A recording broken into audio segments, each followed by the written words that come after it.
Hello, I am Moonstone and welcome to Anything Animation, where I talk about anything and everything animated.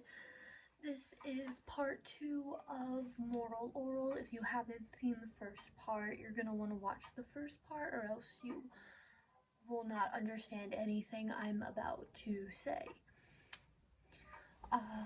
So part 1 ended, I talked about hunting part 1 before ending the video because it was getting kind of long, and if my videos go over an hour long, they don't post.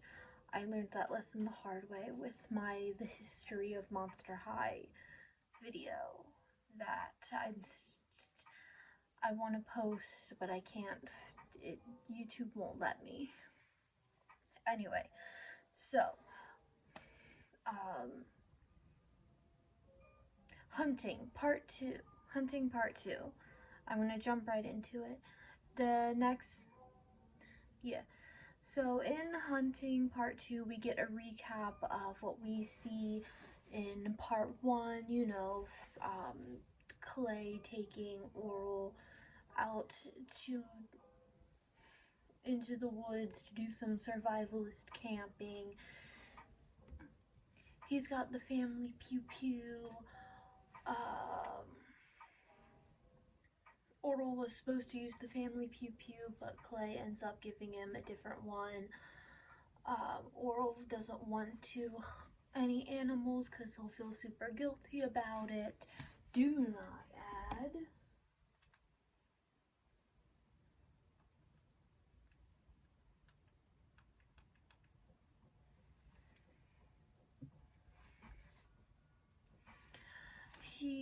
Oral will not any animals because he'll feel guilty about it, and this causes Clay to start glug-glugging. Eventually, he glug-glugs so much he ends up going on a little monologue slash, not rampage, but he ends up going on a whole monologue about how he's not happy in his marriage and how he didn't even want Oral or Shapey or anyone. Eventually, Clay ends up accidentally pew-pewing. Oh wait, this is part 2? Yeah. So, part 1 of Hunting ends with, in the middle of Clay going on about his little monologue about how he's unhappy in his marriage and how he has an unhappy life and blah blah blah. Oral gets super scared and accidentally fires off his pew-pew, except we don't see what it hit. We assume it hits Clay, judging by Oral screaming, "Dad!" But it just ends. So, with that out of the way, time for part 2. We see that Oral didn't pew-pew his dad. I almost spoiled it in the recap. What ends up happening is Oral's pew-pew ends up hitting the bottles. Clay's glug-glugging bottles, which makes Clay very mad, and he ends up accidentally pew-pewing Oral right into his leg and does absolutely nothing about it. Well, Clay rips off Oral's sleeve and does dress the wound, but that's it.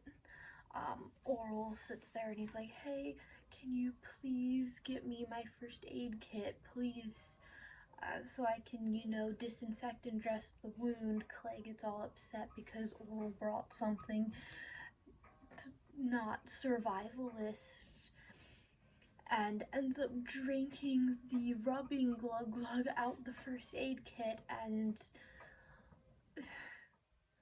we see Oral super upset, and he looks over at his dad, someone he used to look up to, and just looks at him and just says, "I hate you, Dad."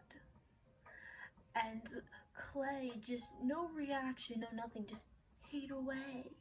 He does not care, and eventually he ends up just blacking out. And Oral's just stuck there, unable to move. He's just stuck there waiting for his dad to wake up.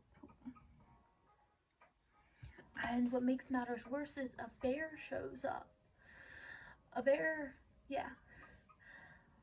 a bear shows up and Oral has to pew pew the bear or else it'll eat him and destroy the camp, and he feels absolutely guilty about it, but he had to do it.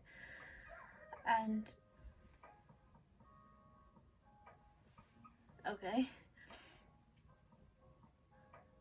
He feels absolutely guilty about it, and we actually see his innocence just melting away.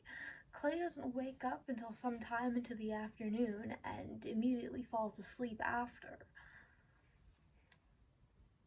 Then he wakes up a second time and he's back to normal and finally takes Oral home, and that's it. That's the end of the family camping trip. By the end of this episode, we see by the end of the episode, we see Oral in his bed. His mom's by his side, and he asks his mom a very important question: why did you marry Dad? And at first, Blobby, Oral's mother, at first she does like the little homophobic thing, saying, well, because man can't lie with men, and Oral corrects her like, no, not why, no, why did you, out of every man here, why did you marry Dad? And hiccup. She pauses for a slight moment and just answers, well, why not? That's it. That's her whole answer.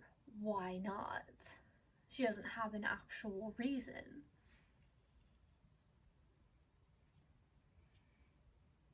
The ends of my hairs have been sticking up all day. Okay.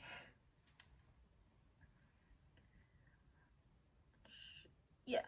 She pauses for a moment and then answers, well, why not? And then Oral says, well, when Dad, glugs, he changes. And Oral's mother, Blobler, I cannot say her name, Blobby,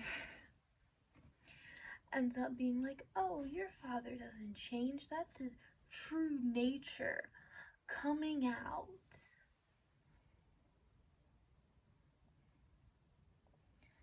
And the episode just ends there, and season 3 starts.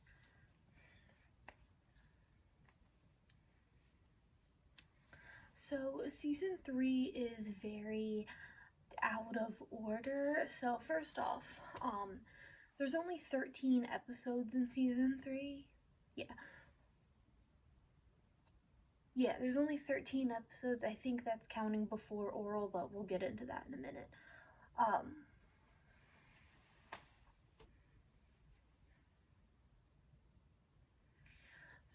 So season 3, episode 1, because the episodes get all switched around, it basically shows just what Bernie, or Blobby, whatever I feel like calling her, because I have such a hard time saying her name. It's basically a little adventure about her showing what she was up to while Clay and Oral were at while they were out hunting, while they were at the camping trip. Episode 2 and 3 are actually backwards. You know that thing that cartoons do where you see the aftermath, but you don't know what leads up until the aftermath, and the whole episode's kind of like backwards? Usually what happens is the character will wake up or something with no memory of what happened, and you end up basically watching the show backwards. That's kind of what episode 2 and 3 are. You're watching a little plot backwards that could have been anywhere within the season.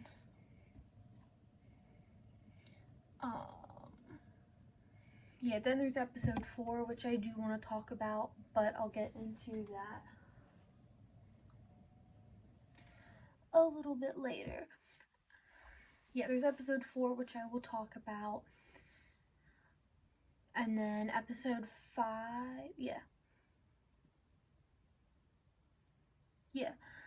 4 I will talk about in a minute, and then 5 and 6 is after the camping trip, and then I believe all the other episodes after those are supposed to take place after the camping trip, if my memory is correct. So yeah, the beginning of season 3, all the episodes are all switched around. It's a bit confusing, but it's whatever.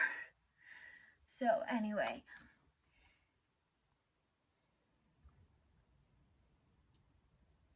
yeah, going back to episode 4, episode 4 of season 3 is titled Alone. And I don't know how true this is, but I heard it is the reason why Adult Swim canceled the show. And I have no proof of this other than I keep hearing this happening. I keep hearing the same thing when it comes to Moral Orel. Apparently, when Moral Orel first started, Adult Swim was like, yeah, up the ante, we need more controversial stuff, we need more opinions, we need to up the ante, be more edgy. And then Alone came out in season 3, and then Adult Swim was like, whoa, slow down, that's too much ante, you're canceled, that was way... And it's so funny to me because you asked for that. You asked to up the ante and be more edgy. Now that I'm being more edgy, you're telling me to calm down. Doesn't make a lot of sense, but okay.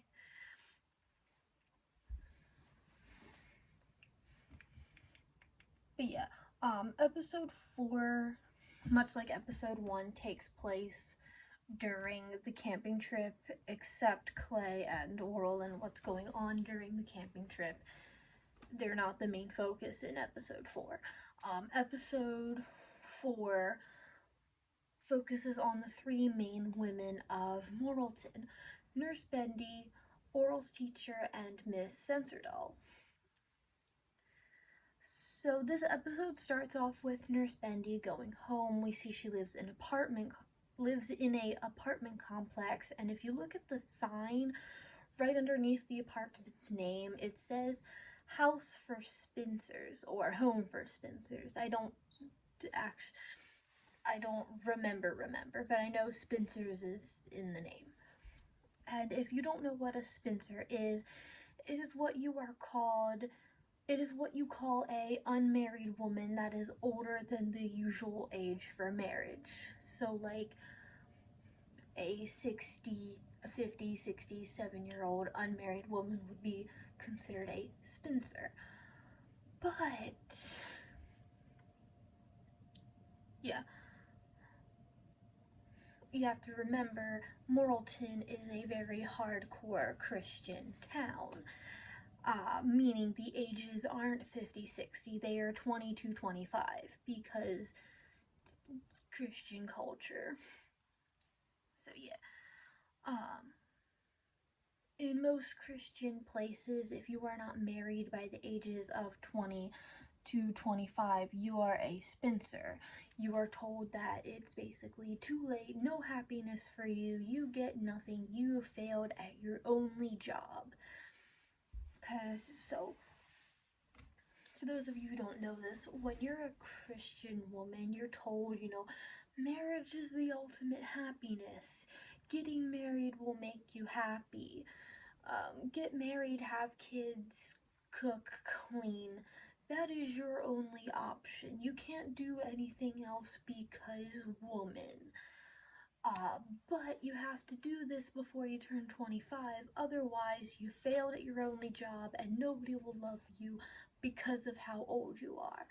And this makes Christian women rush into marriages, and we see that there's an episode later, there's an episode later in season 3 which focuses on Bernie, and we actually see her do this with Clay. But anyway, that's what a spinster is. And that's why you have so many Christians getting married 18, 19, the day of their prom, to their prom date. Like, if you're a hardcore Christian, they like mate for life. As soon as they get a boyfriend or a girlfriend or whatever partner, they are marrying that partner. No ifs, ands, or buts. And remember, they don't believe in divorce. Or at least most Christians don't believe in divorce. So once they, so they're marrying their first boyfriend the day of their prom, and they have to stick together forever. There is no other option. They can't date anyone else because those are the rules. And it's just so crazy to me that I was taught this, and I was taught that this is normal, this is what I had to do, only to, when I got older, taking a step back and looking at it and actually thinking about it, now I'm just like, guys, they're crazy. I'm glad I left. You guys are insane.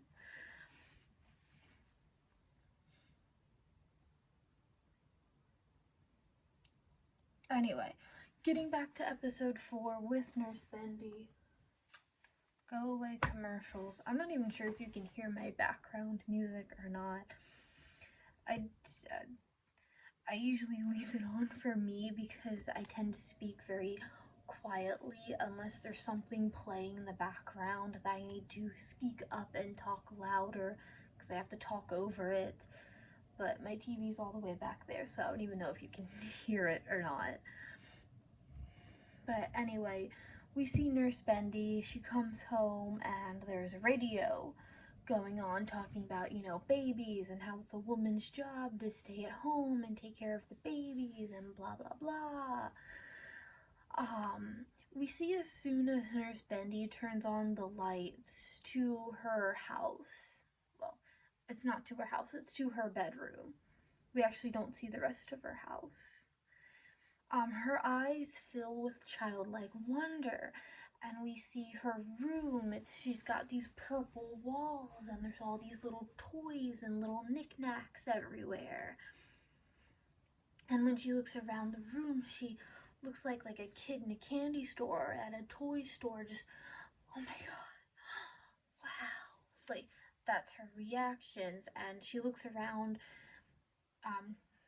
it looks like a kid's room, and she has these 2 stuffed bears, one named Hubby and the other named Sunny. We also see her speech also changes. She uses words like adulty, tummy, yummy. They all rhyme. Anyway, and she sits her 2 teddy bears at this small table that looks like a child's play table. And she feeds them milk and sandwiches, possibly because she never learned how to cook. And it's very clear she's very obviously acting younger than her age. Usually people who do this do it as a coping skill because something happened in their childhood that kind of ruined it, or they were unable to have something happened when she was very, very young, and now she's emotionally stunted. She wants to have her childhood back because either something happened that ruined it or something kept going on that ruined it. Either way, she wants it back. She wants to have the happy childhood that everybody else got to experience. So by buying toys you always wanted and doing things that kid you always wanted, you're kind of able to fix and heal your inner child. It won't fix your childhood because obviously the past is in the past, but you can kind of come to terms to it and heal your inner child by doing stuff like this. So yeah, also look at what she's playing. Look at how she's playing. She is pretending to be a wife and a mother. So, theory, she either actually wants to be a wife / mother, or again, she was told that she had to become one, but it's too late for her. So her bears are all that she has. 2 theories that both have really good evidence. yeah, both theories make a lot of sense. She either really wants to become a wife/mother, or she wants to become one simply because she was told. Because when you grow up a Christian woman, you're told you have to do this. This is your only job, and you only have this amount of time to do it. Otherwise, you failed, and it's too late. So she wants to be happy. And before she eats, she prays. And when she prays, we actually hear her. She talks about how she wishes people would see her for her, that she has thoughts, she has emotions. She's not just some dumb blonde with loose legs that she's not the dumb blonde with loose legs that every man, or I shouldn't say every man, that everyone sees her as. She has thoughts, she has emotions, she has feelings, and she wants to get treated like a human person, not just a prop or a rebound or a one-night stand. Like, she is a human and she wants to get treated as such, but she's not.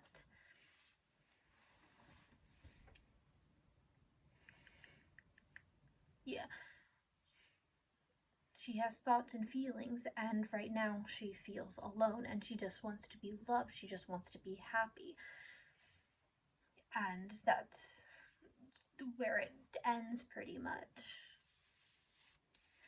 Moving on to the teacher, I won't spend a lot of time on the teacher simply because to me she is the most complicated, and I'm not sure if I fully understand what is meant to be said about her.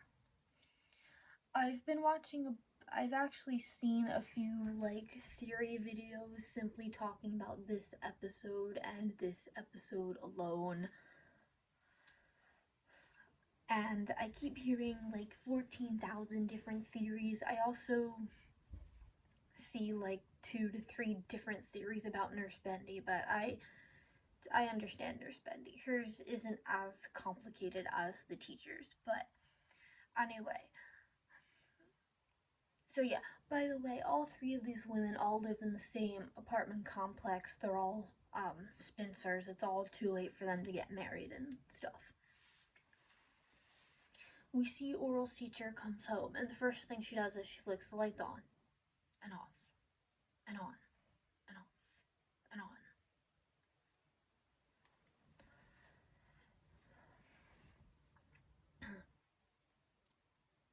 Until she feels safe, and then she turns around and locks the door, then unlocks it, then locks it, then unlocks it, and it gets faster and faster and faster.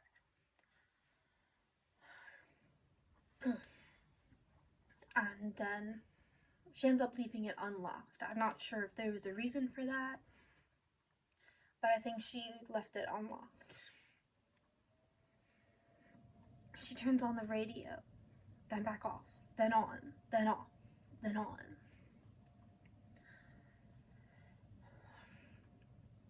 I feel like a cough coming on, but it's like, and it goes away. Anyway.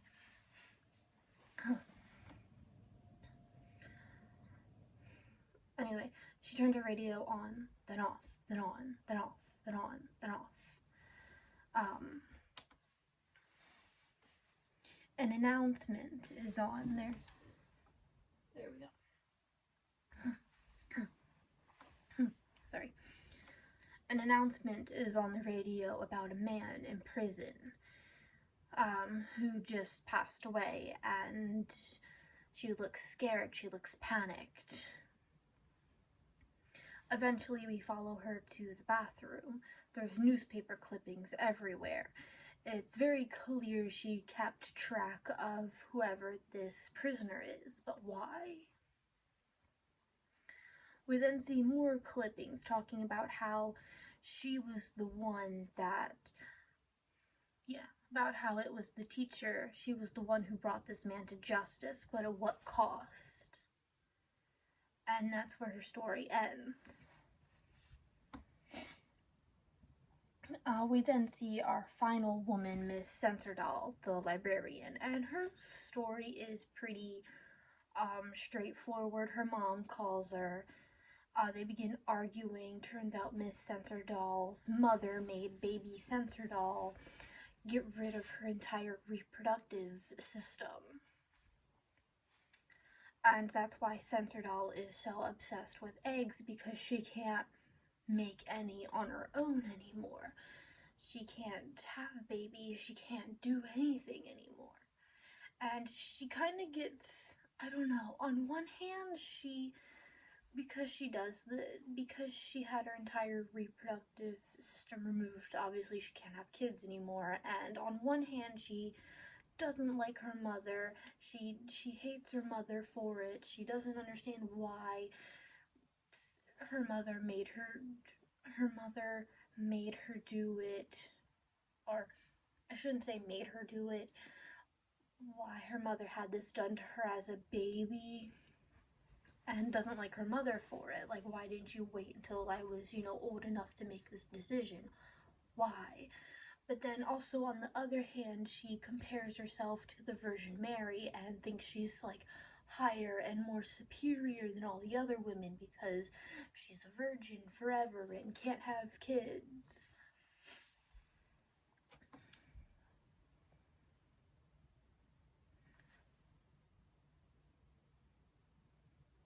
So yeah, she's very conflicted, but that is what happened to her. And skipping to episode 6, we actually do see Nurse Bendy, which is my favorite out of the 3. She ends up, she does get a happy ending with Joe. Joe, by the way, is around Oral's age. He's one of the kid characters. And he's being raised by his dad, who's old enough to be his grandfather, and his sister. And I actually had to read the little, not disclaimer, the little, summary of the show, of this episode, because I didn't understand. Because when I first saw Joe and I saw his family, because his dad's old enough to be his grandfather, I actually thought it was his grandfather. And then his sister has this really deep voice. She's being voiced by a man, and she's very insecure about her voice, so she when she's on the phone, she holds her nose when she talks to make her voice more higher pitched. And just seeing, and when I first saw Joe's dad, I thought it was her grandfather, and I thought Joe's sister was his mom, because of the whole deep voice thing. I thought it was Joe's dad that transitioned into his mom, because Joe does look at her and say, "You're not my mom, you're not my mom, you're not my mom." Ugh. I hope I didn't ruin my lipstick doing that. He does say that to her a lot, and I thought it was because she transitioned, and it's now her mom, his mom. Yeah. But no, I was wrong. That's his sister. Although that would be a concept. If the show had kept going, that could be something they could have touched upon, because we've already seen Christian versus mental health in the one episode, Christians versus other religions in other episodes, Christians versus meditation. We've already seen that, so seeing having an episode where it's Christians versus gender, that would have been a cool concept, but sadly the show got canceled. But anyway, Joe's dad is suffering with Alzheimer's, and this makes Joe scared of becoming old, because he's afraid he'll get old and he'll forget, and all Joe's dad does is really sit in a wheelchair, or not a wheelchair, a rocking chair, and I think he just sits there and watches TV while his sister basically takes care of him and Joe and the entire house and is the one in charge. But yeah, eventually he meets Nurse Bendy and he discovers that Bendy could possibly be his mom.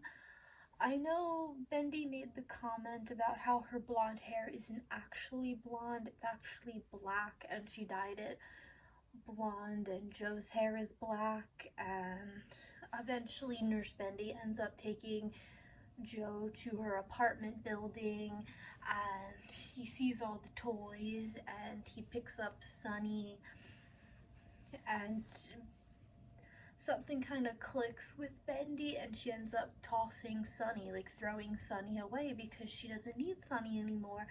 She has a real Sunny with Joe. And yeah.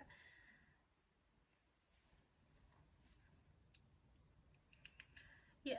Bendy accepts Joe as kind of her son and throws Sunny out because she doesn't need Sunny anymore. She has a real Sunny in Joe, and I really hope if the show somehow makes a comeback, we see her in an episode where she doesn't need, because we've already seen her throw Sunny away, so why not have an episode where she meets someone and ends up throwing hubby away, because she doesn't need hubby, she's got a real hubby or wife or whatever.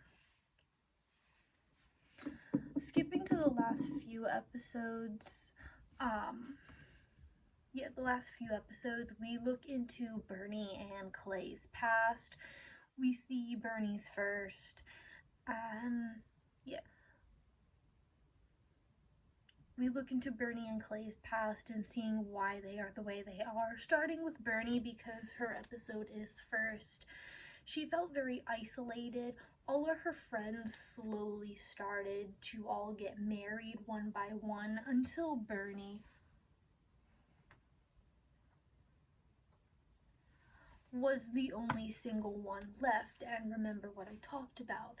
You are told that marriage will set you free. Marriage is happiness. If you want to be happy, you have to get married. It is your job to get married and reproduce. And Bernie, watching all her friends get married one by one, made her feel very isolated within her friend group. Combine that with the isolation she feels with her own family, because her family has a family choir that she's not allowed to be a part of because she can't sing. And it's very sad. Eventually, during one of her friends' weddings, she meets Clay, and she rushes into marrying him. And when I say rush, I mean it is still the wedding. It's still her friend's wedding when she talks about how she convinces Clay that he needs her. That she needs her and that they have to get married, which is like scarily normalized in Christian culture. People doing this, because remember, you only have until you're 25 to get married, and getting married is seen as this wonderful, magical thing you have to do. And then Blobby, combined with the isolation, like, it all makes sense. But yeah, the next episode we see Clay as a young boy, and we see Clay is a mama's boy, and his mom is a bit of a helicopter mom, and eventually we learn why through a photo album. Clay has at least 10 or more unborn siblings because of his mom quite literally doing anything and everything you're not supposed to do while pregnant. From puffing to glugging to jumping on trampolines to riding roller coasters to, I don't know, skydiving. Like,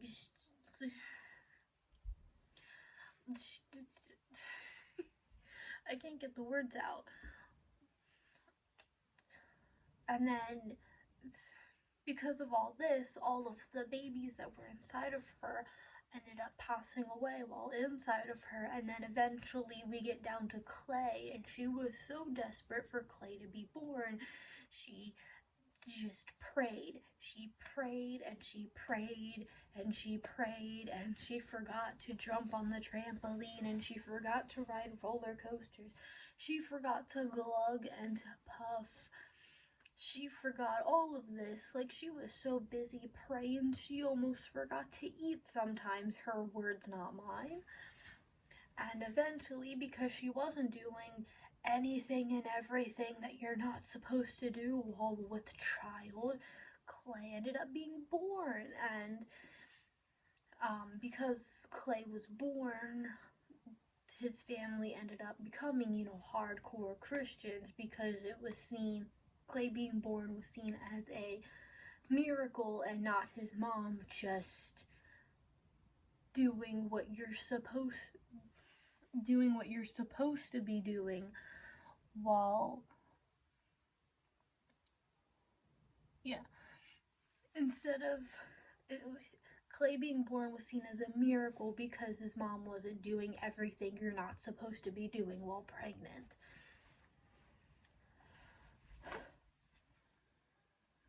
Don't fall. Okay.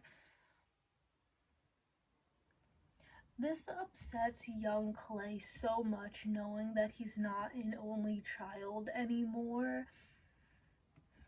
He ends up setting up a scene where it looks like he himself with old Pew Pew, the same Pew Pew he was supposed to use on the hunting trip with his father that he was going to go on, that he years later took oral on, because it's a Puppington tradition to take your eldest child when they turn a certain age out into the woods and teach them how to pew pew something.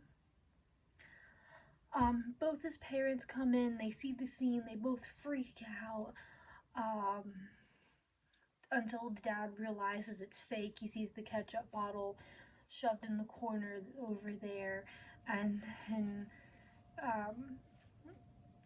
Clay ends up opening his eyes and being like, surprised it was fake, which freaks out his mom, who has a very weak heart, by the way. Just all the emotions from sad to happy that the child's okay, but then also, is this real? What happened? Like, there's so much emotions and so much going on. Her little weak heart ends up giving out, and Clay's dad, ends up blaming Clay for his mom's passing, and they haven't talked ever since. And actually, because he's so upset with Clay, he ended up not taking Clay to the family camping trip, and Clay was looking forward to it. And it's so sad because he actually looks at the family Pew Pew and says something along the lines of, don't worry, I'll make sure to keep the tradition going. And then we flash forward to now with him and Oral, and at first he gives Oral the family Pew Pew, but then takes it back and says, here, you can use this one instead. Because, one, he wants to honor his promise and take him on the camping trip, but also he's a little bit jealous of Oral because he got to hold the family Pew Pew. He was going to get to use it, which made Clay jealous. I bit my tongue a little bit. Well, I almost did. Which made Clay very jealous. That's why he took the Pew Pew away and gave him a different one. Yeah, so the very last episode of Moral Oral, skipping to the very last episode of Moral Oral, it's another Christmas special where Oral and Coach end up spending Christmas together instead of Oral and his family. And spending Christmas together with his coach, Oral actually feels safe and happy, like legit safe and happy. Yeah. he feels more safe and happy with his coach than with his own family. In the end of the episode, throughout the episode, Clay becomes very jealous that Oral is hanging out with Coach rather than him, and ends up confronting him at the very end, and basically ends up admitting he has feelings for Coach, but it's too late. Coach has moved on, and the episode ends with a flash forward into the future, and we see adult Oral, and despite everything, it's still him. We see he's found true happiness. He has a family now. He still believes in God, and he got the happy ending, even though we just watched like how terrible this guy's childhood was. And we just watched how terrible his childhood was, and he ends up getting the happy ending. He deserves it. He deserves all the happiness, considering what happened to him.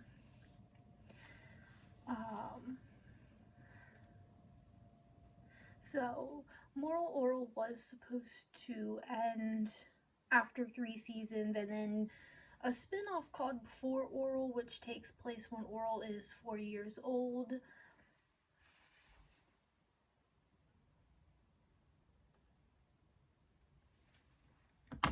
A spin-off called Before Oral, which takes place when Oral is 4 years old and his misadventures with his grandfather was supposed to happen, as well as another mysterious spin-off called Moralton, which focused on the